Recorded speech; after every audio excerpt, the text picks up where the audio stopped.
Instagram மெசேஜ எப்படி recover பண்றது அப்படிங்கிறத தான் பார்க்க போறோம். ஜஸ்ட் இன்ஸ்டாகிராம் ஆப் ஓப்பன் பண்ணிருங்க. ஓப்பன் பண்ணிட்டு ப்ரொஃபைல் பேஜ் போனீங்க அப்படின்னா, சைடுல 3 லைன்ஸ் பட்டன் இருக்கும். அத கிளிக் பண்ணிட்டு அக்கவுண்ட் சென்டர கிளிக் பண்ணீங்க அப்படின்னா, யுவர் இன்ஃபர்மேஷன் அண்ட் பர்மிஷன் அப்படின்னு ஒரு ஆப்ஷன் இருக்கும். அத கிளிக் பண்ணிட்டு எக்ஸ்போர்ட் யுவர் இன்ஃபர்மேஷன் வந்து கிளிக் பண்ணிருங்க. அதுல கிளிக் பண்ணிட்டு அதுல எக்ஸ்போர்ட் ஆப்ஷன் இருக்கும்.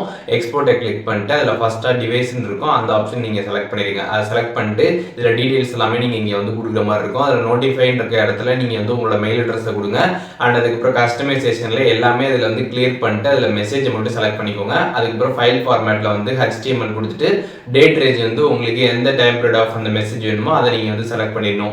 செலக்ட் பண்ணிட்டு அதுக்கப்புறம் குவாலிட்டி கேட்டிருப்பாங்க. குவாலிட்டி என்ன வேணுமோ அந்த குவாலிட்டியுமே நீங்க செலக்ட் பண்ணிட்டு ஸ்டார்ட் கொடுத்துட்டீங்க அப்படின்னா உங்களுக்கு பாஸ்வேர்டு வந்து கேட்பாங்க. உங்களோட ஐடியோட பாஸ்வேர்டு நீங்க என்டர் பண்ணிடுங்க. என்டர் பண்ணதுமே பாத்தீங்கன்னா உங்களுக்கு ரெக்வஸ்ட் வந்து சப்மிட் ஆயிடும். சப்மிட் ஆனதுக்கு அப்புறம் பாத்தீங்கன்னா இன்ஸ்டாகிராம் சைட்ல இருந்து உங்களுக்கு அந்த ஃபைலை வந்து சென்ட் பண்ணுவாங்க. சென்ட் பண்ணதுக்கு அப்புறம் உங்களுக்கு மெயில் வந்து வரும். நீங்க அந்த மெயில் வந்து செக் பண்ணி பாத்தீங்கன்னா மெயில் வந்திருக்கும். மெயில் வந்ததுக்கு அப்புறம் நீங்க வந்து இன்ஸ்டாகிராம்ல அந்த எக்ஸ்போர்ட் யுவர் இன்ஃபர்மேஷன் அப்படின்னு அந்த பேஜுக்குள்ள வந்தீங்க அப்படின்னாலே உங்களுக்கு டவுன்லோட் ஆப்ஷன் வந்து காட்டும். அதை கிளிக் பண்ணி அந்த ஃபைலை டவுன்லோட் பண்ணிடலாம். டவுன்லோட் பண்ணிட்டு உங்களோட ஃபைல் மேனேஜர்ல நீங்க அதை எக்ஸ்ட்ராக்ட் பண்ணி மெசேஜஸ் எல்லாமே நீங்க வந்து பார்த்துக்க முடியும். இதை பத்தின கம்ப்ளீட் வீடியோ பார்த்தீங்கன்னா நம்ம சேனல்ல எக்ஸ்பிளைன் பண்ணி வீடியோ போட்டிருக்கேன். அதை நீங்க பார்க்கணும்னு நினைச்சீங்கன்னா வீடியோ பார்த்தீங்கன்னா கீழே வந்து கொடுத்துருக்கேன். கிளிக் பண்ணி பாருங்க.